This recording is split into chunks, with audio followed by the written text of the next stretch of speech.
9월 5일 주일 엎드림 새벽 예배를 우리 주님 앞에 올려드리도록 하겠습니다. 함께 기도하시겠습니다. 사랑과 은혜가 충만하신 하나님, 거룩한 주일의 새벽 이른 아침부터 우리 주님 앞에 무릎을 꿇게 하시니 감사드립니다. 한 주간 주님과 동행한 자들, 주님께서 새로운 생명을 주셔서 설레는 하루가 되게 하여 주시고, 또 한 주간 상처 입은 채로 살아온 자들 따스하게 위로하시고 새로운 삶을 걸어가도록 힘을 더하여 주시옵소서. 온전히 하루를 주님께 드리며 십자가 앞으로 나아가는 무리들에게 큰 은혜를 더하여 주실 줄 믿으며 예수님의 이름으로 기도드립니다. 아멘. 찬송가 278장 함께 찬양합시다.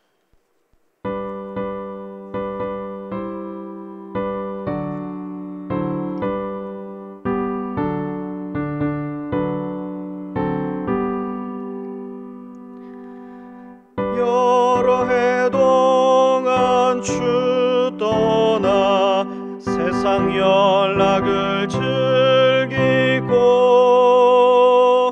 저 흉악한 죄에 빠져서 준혜를 잊었네.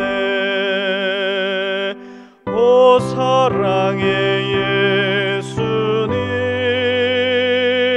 내 맘을 곧 엽니다. 곧 들어와 나와 함께하며 내 생명이 되소서. 죄악의 죽을 인생을 심히 불쌍히 여기사 저 하늘의 영광 버리고 이 세상에 오셨네. 오 사랑의 예수님, 내 맘을 곧 엽니다. 곧 들어와 나와 함께하며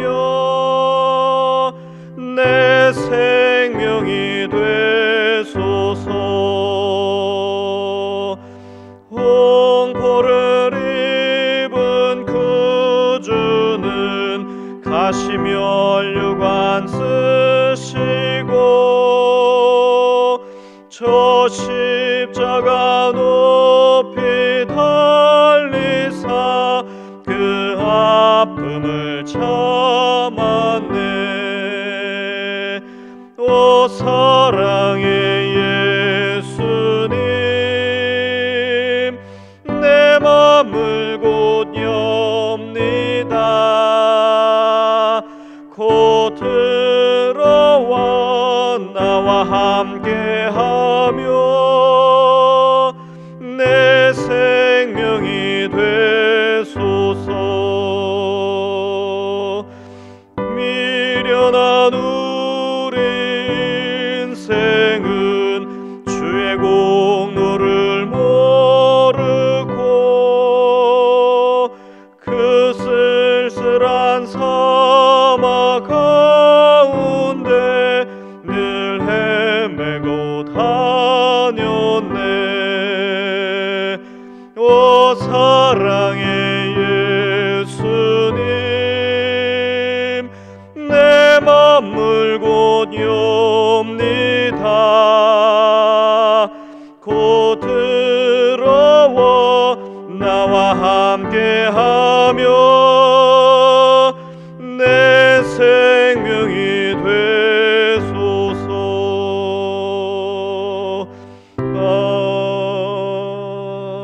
아멘.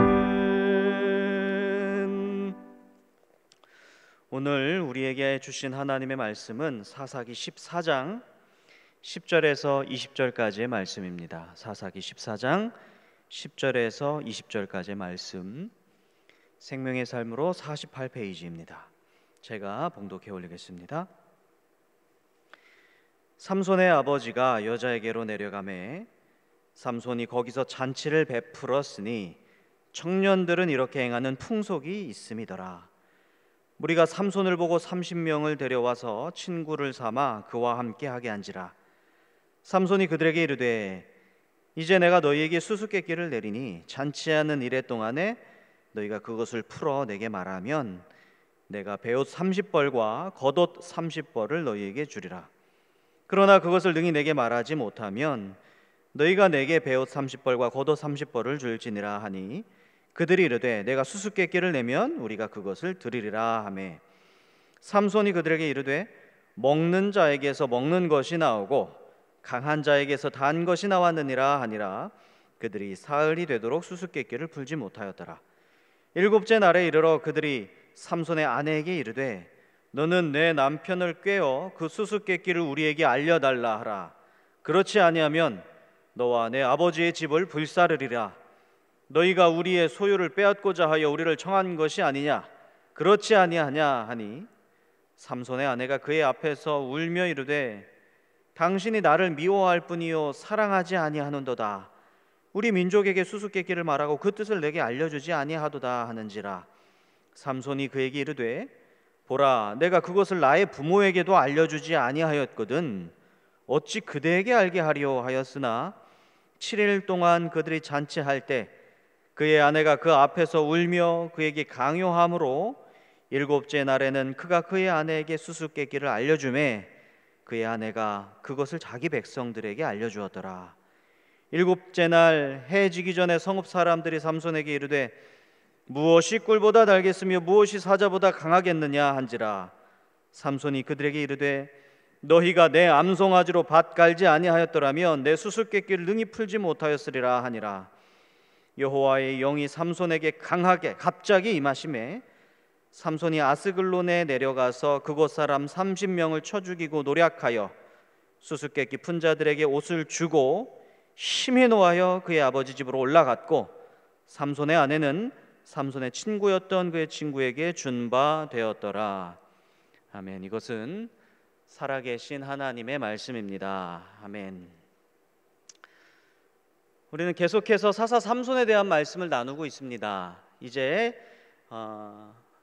어제 본문은 삼손이 사사로서 어떤 능력이 있는지 잠시 소개해주는 그런 이야기가 나왔습니다. 바로 젊은 사자를 맨손으로 때려잡는 그런 일이었지요. 성경은 이 일이 여호와의 영이 임해서 생긴 일이라고 하셨습니다. 사실 이 일은 어떤 신앙적인 일이라고도 할 수 없고 그렇다고 해서 이스라엘 전체 공동체를 위한 그런 사건이었다고도 볼 수 없습니다. 삼손이 그냥 길 가다가 어쩌다가 사자 한 마리를 만났는데 그 사자를 만났을 때 여호와의 영이 임한 것이기 때문에 어떤 사사로서의 공적인 임무 수행이라고 볼 수는 없습니다. 오늘 말씀에서도 아주 모호한 상황에 여호와의 영이 삼손에게 임합니다. 그것을 한번 말씀을 통해서 살펴보고자 하는데요. 한번 말씀으로 들어가 보겠습니다. 오늘 말씀에 나타난 사건은 삼손의 결혼식 잔치 기간 동안에 일어난 그런 사건입니다.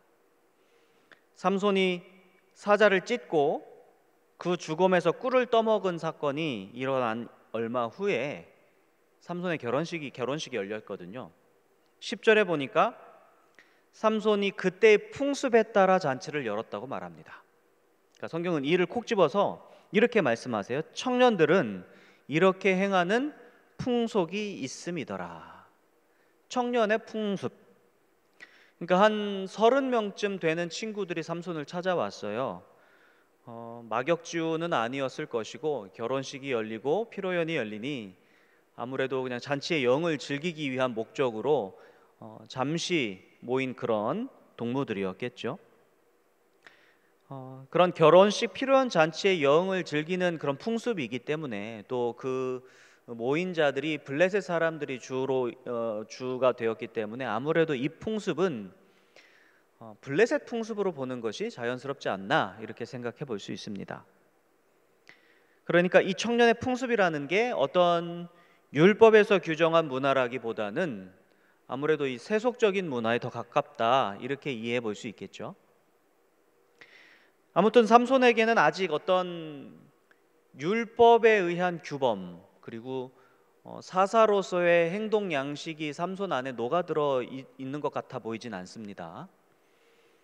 그 굉장한 어떤 사교성을 가지고 사람 만나는 거 좋아하고 사귀는 거 좋아하고 놀기 좋아하고 자유롭고 또 색을 탐하기 좋아하는 그런 사람으로 비춰지고 있죠.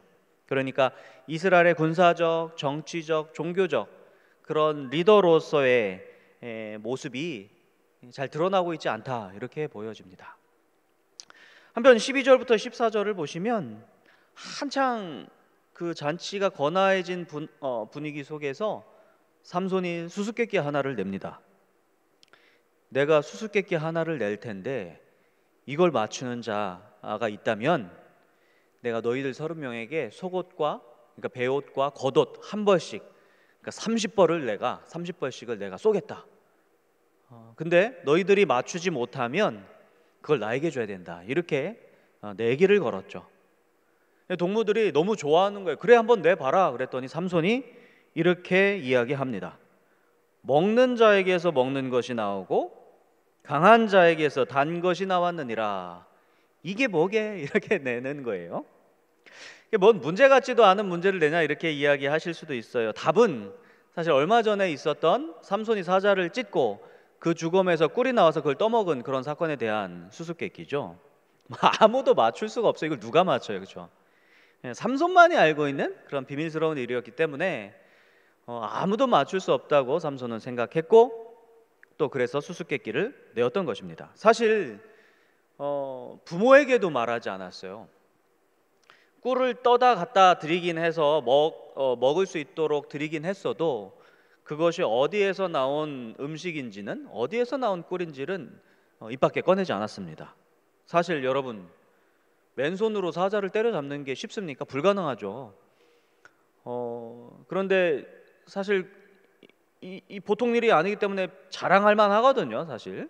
그런데도 이 일을 비밀에 붙였다는 것은 삼손의 어떤 의도가 여기 드러나 있다는 것입니다.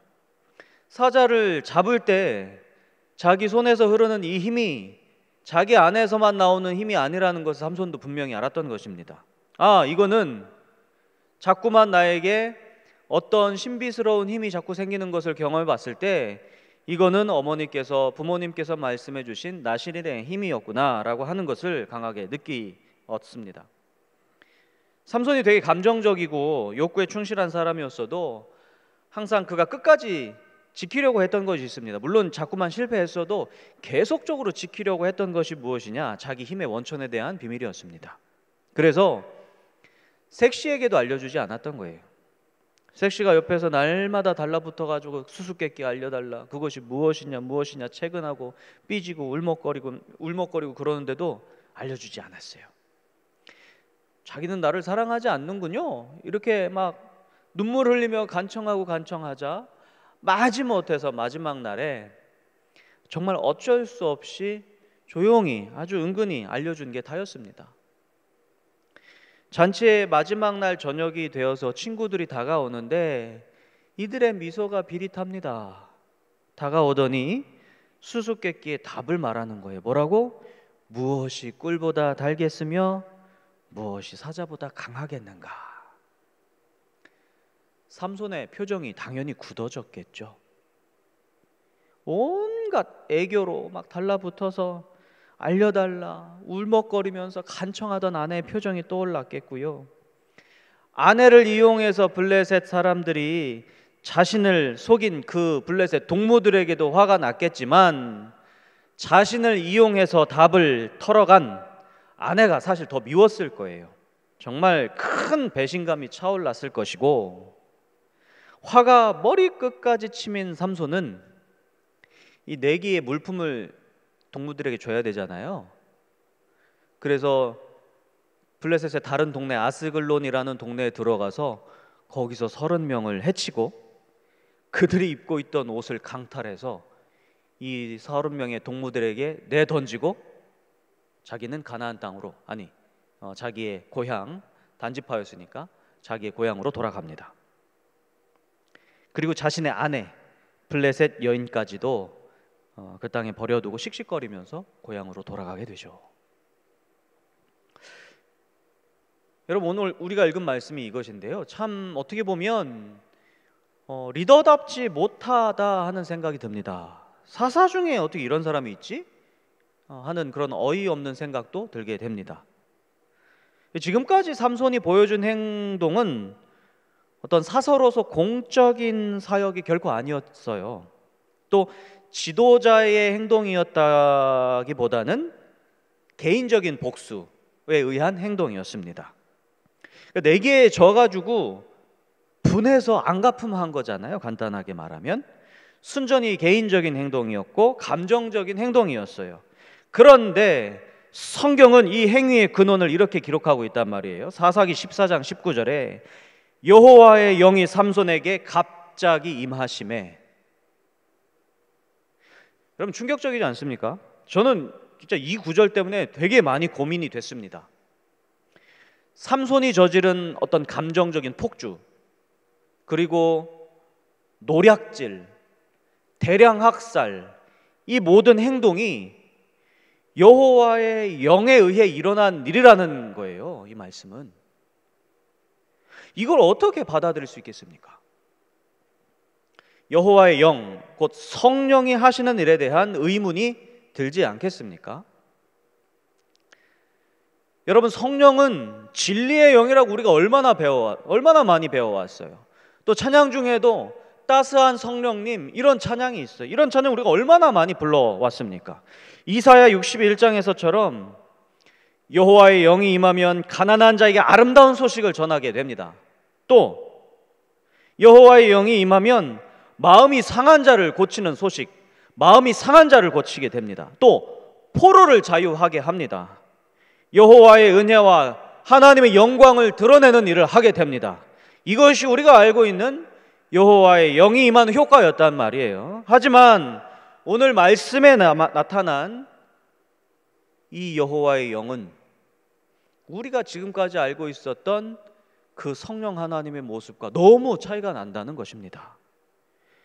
아유, 오히려 불이하게 느껴져요.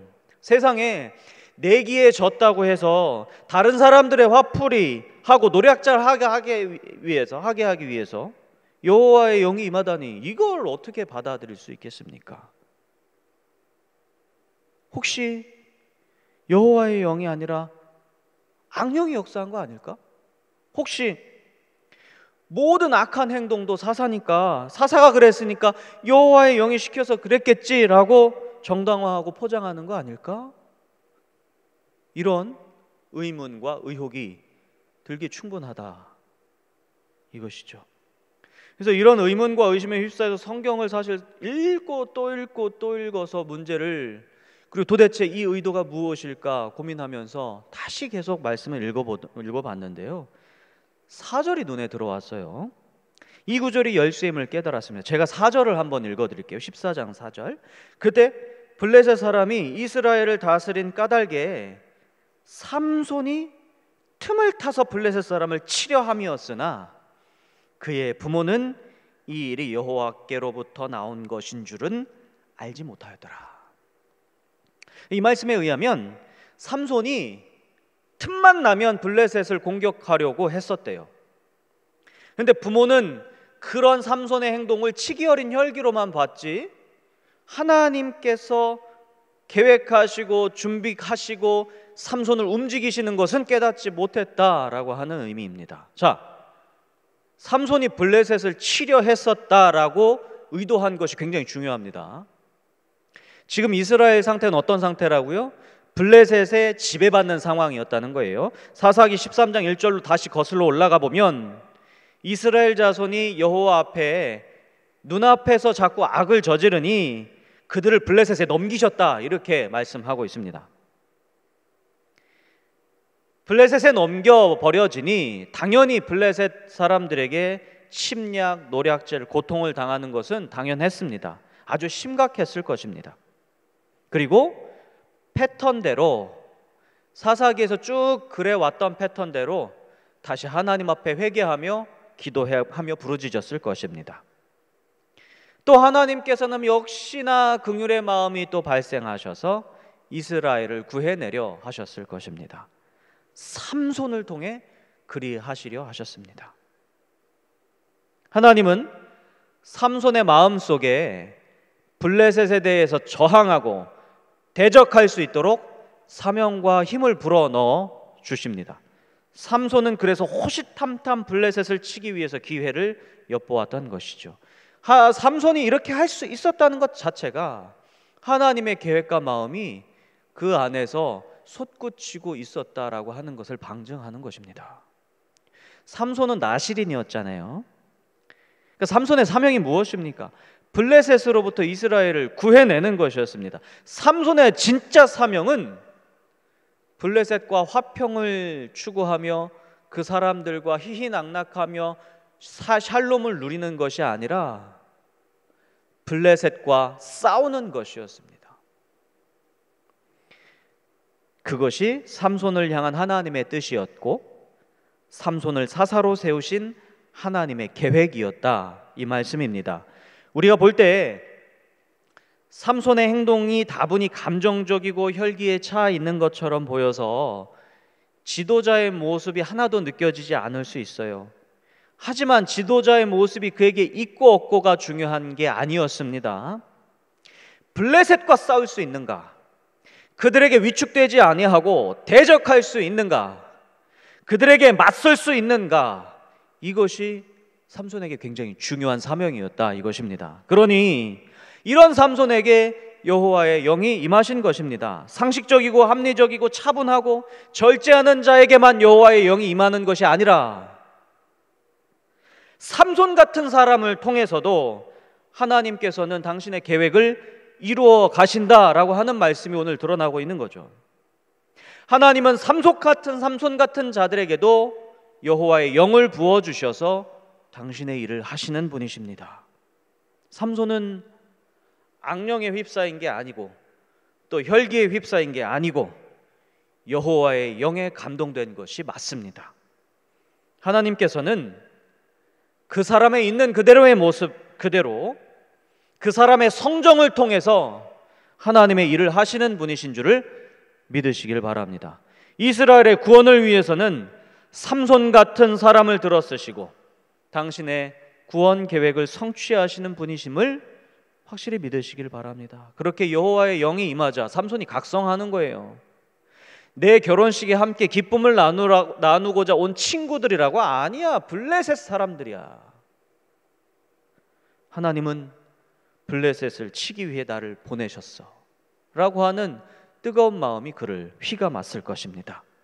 비록 그 겉모습이 분을 사귀지 못한 모습으로 나타났을지라도 분명 여호와의 영에 의해 각성하고 힘을 얻어 하나님의 뜻을 이루어가는 삼손의 모습을 우리는 볼 수 있어야 하겠습니다. 우리는 이런 삼손을 나무랄 수 없어요. 이방 여인을 탐하고 세속 문화에 빠져서 이를 그르치는 삼손의 혈기와 폭주하는 감정을 비난하는 것보다 더 중요한 것이 무엇이냐면 여호와의 영은 바로 이런 자들에게도 임하여서 백성을 고통에서 건져내는 일을 맡기시는 분이 바로 우리 하나님이시다라고 하는 것을 발견하는 것이 중요합니다. 성령으로 충만하면요, 연약한 우리도 하나님의 일을 감당할 수 있습니다. 성령이 강하게 임하시면 죄 많은 나도 하나님 나라의 사명을 감당할 수 있게 된다는 말씀입니다. 그래서 우리는 오늘 이렇게 기도해야 될 줄로 믿습니다. 주여, 성령으로 우리를 충만하게 하여 주소서.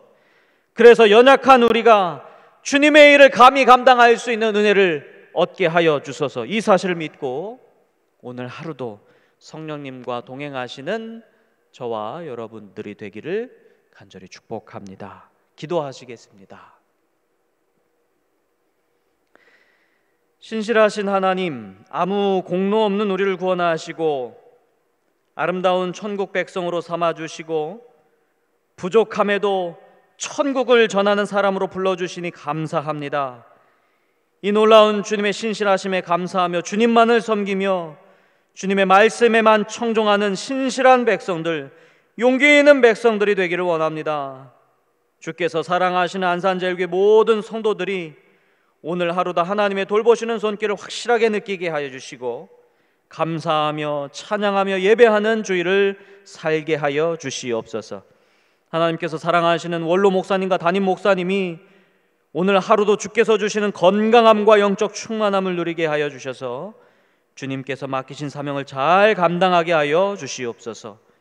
코로나로 인해 어려움을 짊어진 주님의 백성들의 안타까운 사정을 돌아보시고 그들에게 힘을 주셔서 이 어려운 시기에도 불구하고 주께서 주시는 은혜로 모든 것을 넉넉히 이기고 극복하여 오히려 감사할 만한 기적이 나타나게 하여 주시옵소서.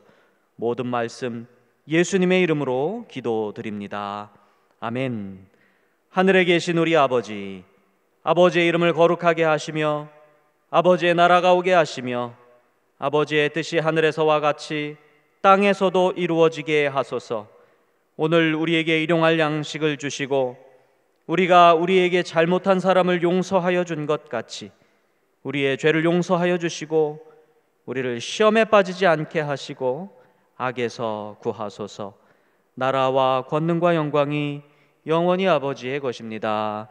아멘. 계속해서 기도하실 때 나라 민족 교회와 코로나 종식을 위해서 오늘 주신 말씀을 생각하며 기도의 자리로 나아가겠습니다.